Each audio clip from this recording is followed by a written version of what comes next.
Slim राईटमध्ये आपलं स्वागत आहे. आपलं मेजर मील्स आहे ब्रेकफास्ट, लंच आणि डिनर. ह्याच्यानंतर ह्या काही 5 चुका आहेत त्या प्लीज करू नका.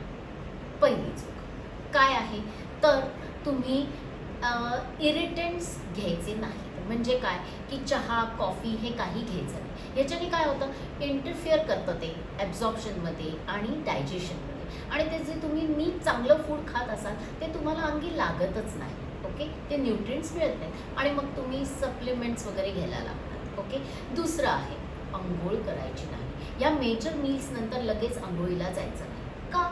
लोक म्हणतात काय, जनरली लोक बघाल तर तुम्ही जेवाल आणि रात्रीची अंघोळ करतात. तर उलटं करायचं, आधी अंघोळ करायची आणि मग जेवायचं. का?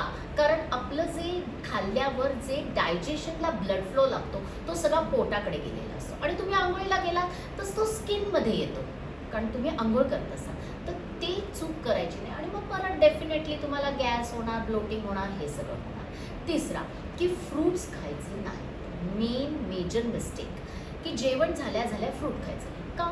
फ्रूट खाल्ल्याने काय प्रॉब्लेम आहे तुम्ही बघाल तर फ्रूट खाल्लं की लगेच 1 तासात भूक लागते. म्हणजे काय की फ्रूटचं डायजेशन पटकन होतं आणि तुम्ही फूड खाल्लं म्हणजे जेवलात मेजर मील नंतर तुम्ही जर हे खाल्लं तर काय होतं हे तिकडेच बसणार आहे. फूड डायजेस्ट व्हायला म्हणजे लंच, डिनर, ब्रेकफास्ट डायजेस्ट व्हायला काहीतरी 2-3 तास लागतात. तोपर्यंत ते फ्रूट्स तिकडे सडणार आहे. मग फर्मेंटेशन होणार, मग गॅसेस होणार, ब्लोटिंग होणार, ही कॉमन असते. 4th मिस्टेक आहे एक्सरसाइजिंग इमिजिएटली आफ्टर मील्स. म्हणजे काय की तुम्ही पटकन खाल्लं आणि लगेच एक्सरसाइजला गेलात तर ते चालणार नाही. का?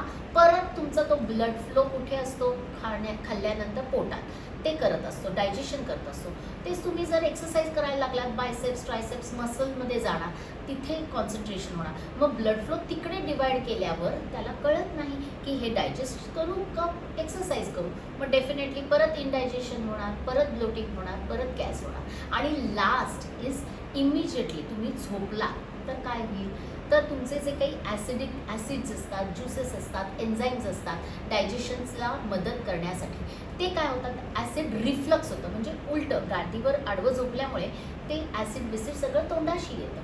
त्यामुळे परत ते ॲसिड कमी पडल्यामुळे तुमचं फूड डायजेशन नीट होत नाही आणि मग तुम्हाला इनडायजेशन होतं, नीट झोप लागत नाही.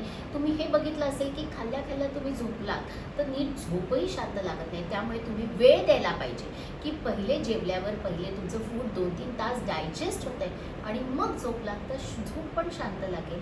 So stay fit with slim right.